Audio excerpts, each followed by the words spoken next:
महाराष्ट्र वैद्यकीय परिषदेकडून राज्यातील सर्व नोंदणीकृत डॉक्टरांना मेल करण्यात आले आणि त्यामध्ये त्यांना दिलेल्या लिंकवरून QR कोड डाउनलोड करून घेण्याच्या सूचना देण्यात आल्या।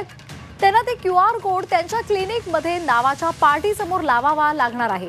हा QR कोड स्कॅन केला की डॉक्टर खरा आहे की बोगस हे रुग्ण आणि त्यांच्या नातेवाईकांना लगेच कळू शकणार आहे। या उपक्रमाचा एक भाग म्हणून प्रत्येक नोंदणीकृत डॉक्टरला QR कोड दिला गेलाय। त्यामध्ये आता सर्व डॉक्टरांची माहिती आणि शिक्षण उपलब्ध असेल। यासाठी गेल्या काही महिन्यांपासून काउन्सिलचं काम सुरू होतं। अखेर ते काम आता पूर्ण झालेलं आहे। 1,20,000हून अधिक डॉक्टर महाराष्ट्र वैद्यकीय परिषदेचे सदस्य आहेत। डॉक्टरांच्या परवान्यांचं नूतनीकरण करणं आणि त्यांची सर्व माहिती ठेवण्याचं काम परिषद करते। आताची महत्त्वाची बातमी आपण पाहतोय। QR कोड स्कॅन केल्यानंतर डॉक्टरची संपूर्ण माहिती आणि त्यांचं शिक्षण सुद्धा आता मिळणार आहे। महाराष्ट्र वैद्यकीय परिषदेनं राज्यातील सर्व नोंदणीकृत डॉक्टरांना मेल केलेले आहेत आणि त्यांना लिंकवरून QR कोड डाउनलोड करून घेण्याच्या सूचना दिलेल्या आहेत।